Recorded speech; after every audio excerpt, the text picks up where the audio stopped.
High students, political সায়েন্সের একটা বিশেষ টপিক নারীবাদ। এই নারীবাদের দ্বিতীয় তরঙ্গ সম্পর্কে আলোচনা করব। আগের ভিডিওগুলোতে আমি দিয়েছিলাম নারীবাদের প্রথম তরঙ্গ। সেই প্রথম তরঙ্গের পর আজকে আমি নারীবাদের দ্বিতীয় তরঙ্গটা দিচ্ছি।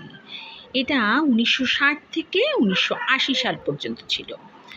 পুরুষ প্রধান, নারী গৌণ, পুরুষসত্তা, সেলফ এবং নারী অপরাধার যা সমাজে সর্বত্রই মুখরিত হতে লাগল।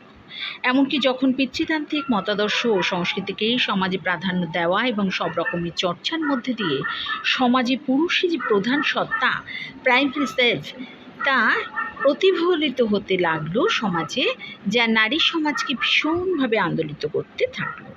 এক্ষেত্রে বিংশ শতাব্দীর দ্বিতীয়ার্ধ থেকে সমাজে নারীবাদী আন্দোলন ও তাত্ত্বিক আলোচনার জোয়ার পুনরায় নব সাজে সজ্জিত হতে শুরু করলো।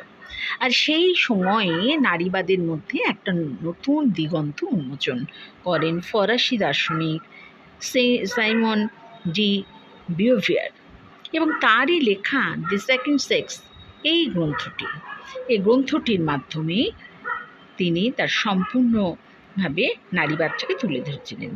নারীবাদের প্রথম তরঙ্গের আন্দোলনের ফলে নারীরা অধিকাংশ ক্ষেত্রে ভোটাধিকার অর্জন করলেও এই প্রথম পর্বের আন্দোলনের পর বিশেষ করে উন্নত রাষ্ট্রের নারীরা সমাজে তাদের নিম্নতর যে অবস্থান সেটা কিন্তু তারা উপলব্ধি করতে পেরেছিলেন। এইভাবে নারীবাদের প্রথম স্তরের পর কীভাবে দ্বিতীয় তরঙ্গ সেটা কিন্তু আলোচিত হচ্ছে।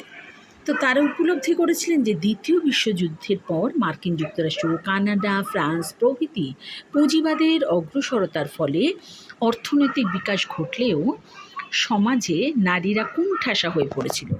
নারীদেরকে সমাজ দেখতে চাইছিল চার দেয়ালের মধ্যে আবদ্ধ,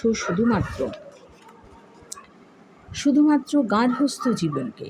তবে সেই সময়ের জনপ্রিয় চলচ্চিত্রে, টেলিভিশনের অবস্থান, সাহিত্য ইত্যাদির ভূমিকা থেকে নারীবাদীরা বেশ বুঝতে পেরেছেন যে আইনি সাংবিধানিক সাম্য থাকলেও নারীরা কীভাবে সামাজিক অসাম্যের শিকার। আর সেই প্রসঙ্গে তো বিউভিয়ার তিনি বলেছিলেন যে জৈবিক নিয়মানুসারে ছেলে মেয়ের পার্থক্য খুব স্বাভাবিক, কিন্তু সামাজিক প্রক্রিয়া ধীরে ধীরে ছেলের পৌরুষ এবং মেয়ের নারীত্ব সৃষ্টি করে দেয়। তিনি আরও বলেছিলেন যে one is not born but mother becomes a women.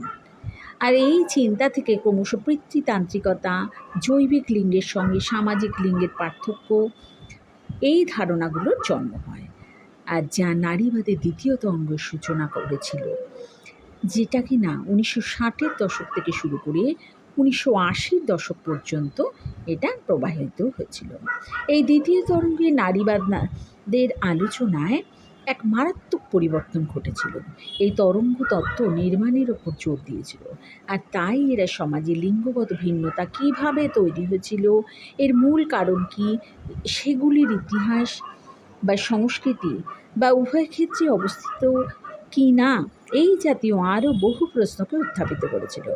তাই এক্ষেত্রে উল্লেখ্য ছিল, বিউভিয়ার তো ছিলেনই, তাছাড়া এই যে ছিল বেটি ফ্রেডেন, এই বিভিন্ন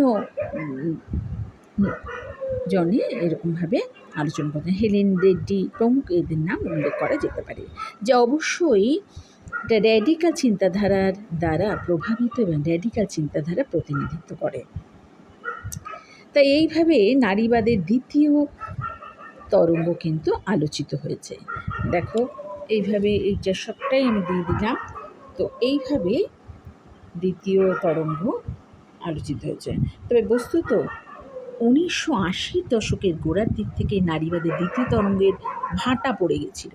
এক্ষেত্রেও যেহেতু আন্দোলনের অধিকাংশ দাবি আদায় করা সম্ভব হয়েছিল, সেই কারণে আন্দোলনের গতি অনেকটা কমে আসলেও কিন্তু প্রথম তরঙ্গের থেকে নারীবাদের দ্বিতীয় তরঙ্গকে অনেক বেশি বৈপ্লবিক ও প্রগতিশীল বলা যায়।